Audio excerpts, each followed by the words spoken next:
Muy bien, en este corto pero efectivo video vamos a hablar unos minutos sobre el reconocimiento de las similitudes con el motherboard portátil, el cual estuvimos hablando bastante sobre las características de un motherboard del tipo convencional ATX de escritorio para una máquina de escritorio, y en este caso vamos a comparar un poco medianamente con el motherboard portátil para ir identificando de una manera efectiva y rápida los componentes principales en los cuales estuvimos charlando en videos anteriores. Bien, acá vamos a poder ver como en este caso vamos a identificar las tres zonas que son el puente sur, el puente norte y el microprocesador, que bueno, en este caso obviamente está faltante, solamente tenemos el zócalo donde va insertado, ¿no es cierto? Bueno, la CPU o microprocesador. Bueno, y acá vamos a hacer la comparación obviamente con el motherboard portátil, donde tenemos naturalmente el microprocesador o la CPU, el NOR bridge, puente norte, y el Sur bridge o puente sur. Acá ya tenemos la identificación exacta, directa, de la ubicación de cada uno de los componentes, y salvo raras excepciones, el 95% de las computadoras portátiles son basadas bajo esta línea de sistemas. Normalmente están muy pegados uno al otro con respecto a este tipo de procesadores, de los cuales hemos hablado bastante. Como pueden ver, a primera vista la identificación de los componentes esenciales son realmente rápidos, directos, y ya no hay demasiado inconveniente a la hora de poder ver desarmar obviamente una computadora portátil e identificar estos tres tipos de procesadores principales. Por supuesto que a medida que avancemos con el resto de los módulos vamos a ver más circuitos integrados, pero los integrados o los procesadores cabecera de una computadora portátil, en este caso de un motherboard portátil, son pura y exclusivamente de estos tres componentes principales.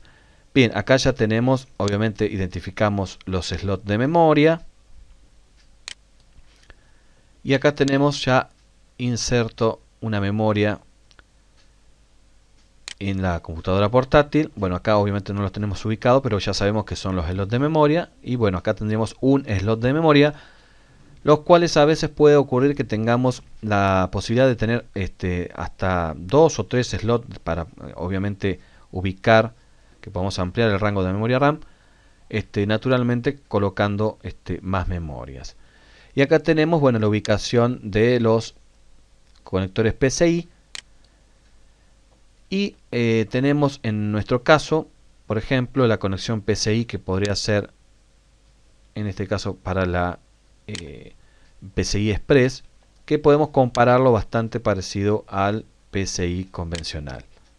Como pueden ver, no hay demasiado misterio a la hora de reconocer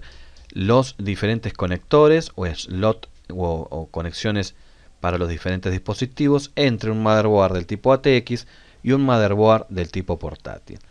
Básicamente esto lo hacemos en un primer módulo para que podamos comprender realmente, y para la gente que ya viene de sistemas anteriores como es el de escritorio, puedan realmente tener un avance rápido a la hora de poder identificar y rastrear un problema en alguno de estos equipos, principalmente en este tipo de motherboard. Acá podemos identificar, por ejemplo, la alimentación, zona de alimentación, bueno, por donde ingresa la alimentación de la fuente externa, o sea, todo lo que vendría a ser la sección de alimentación que corresponde a la sección de entrada. Acá en miniatura, bueno, podemos ver el controlador de pulsos, el PWM, que controla, bueno, obviamente acá podemos verlo muy en chiquito, ya lo vamos a ver obviamente más grande, el controlador de la fuente DCDC, o PWM, y acá tenemos el sector, comparándolo, ¿no es cierto?, entre uno y otro, de la alimentación que va hacia el microprocesador, y en general, obviamente también en derivación hacia el resto de los procesadores. De la misma manera, el motherboard tiene una sección de alimentación que está en este sector, y acá tenemos otro sector también que tiene su controlador. Es muy común notarlo porque, bueno, tenemos tanto en los motherboards del tipo convencional choques de alta frecuencia que se pueden ver bien a la vista con sus bobinados, como choques también del tipo piezoeléctrico o con bobinas, por supuesto, tipo choques con bobinas, o sea con enrollamiento de cobre, los cuales, bueno, los vamos a identificar realmente y los vamos a ubicar dentro del sector PWM, del cual en el próximo módulo vamos a comprender el funcionamiento específico de este tipo de fuentes de SDC, los cuales no es ningún misterio, solamente tenemos que entender medianamente cómo es la transformación de la tensión que ingresa del cargador en cuestión que tenemos a la entrada de la computadora portátil, y cómo esa tensión se transforma en varios amperes y en muy baja tensión en algunos casos para alimentar las diferentes secciones del puente sur, del puente norte y de la CPU o microprocesador. Ustedes se pueden hacer la idea de que si tenemos un sector, diferentes choques o bobinas, bueno, ya estamos ante una zona de alimentación. Acá, bueno, nos falta por ahí mirar del lado inferior con respecto al tipo de motherboard portátil, lo cual también tenemos más componentes y también nos vamos a encontrar con controladores del Super I/O, como ya estuvimos hablando, los cuales se encargan de funciones específicas para otros dispositivos conectados al motherboard, como por ejemplo, bueno, el manejo de información o de datos del disco duro, de la unidad lectora, bueno, obviamente del trabajo de las memorias, y también un sinfín de situaciones donde pueden estar trabajando este tipo de circuitos integrados. Pero a no alarmarse, lo que queríamos más que nada ver en este video es cómo identificar y comparar entre un motherboard y el otro,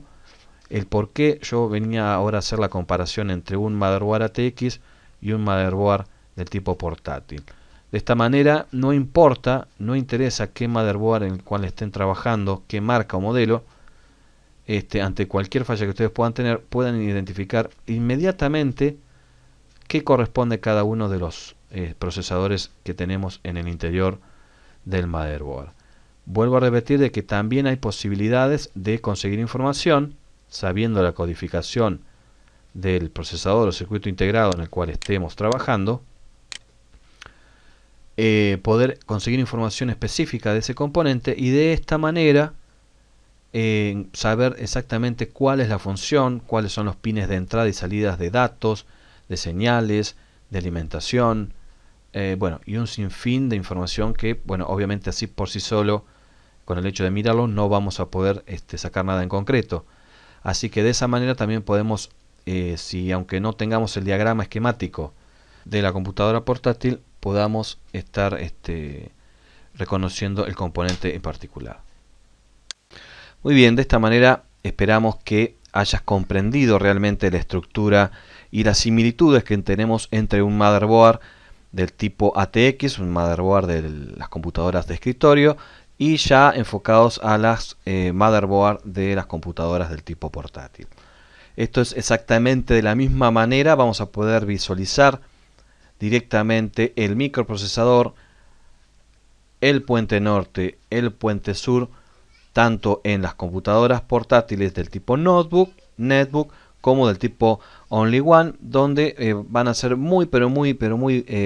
vagas las diferencias. Por supuesto, a medida que avancemos vamos a ir viendo también ejemplos y situaciones de reparaciones también con respecto a este tipo de motherboard. De esta manera damos por concluido las similitudes en este caso. Después nos vamos a basar en algunas cuestiones de alimentación para tener en cuenta el funcionamiento, pero ya directamente vamos a ir avanzando y ya metiéndonos de lleno con respecto a directamente los motherboard de las computadoras del tipo notebook. Muy bien, continuamos con los videos en esto que es reparanotebooks.com.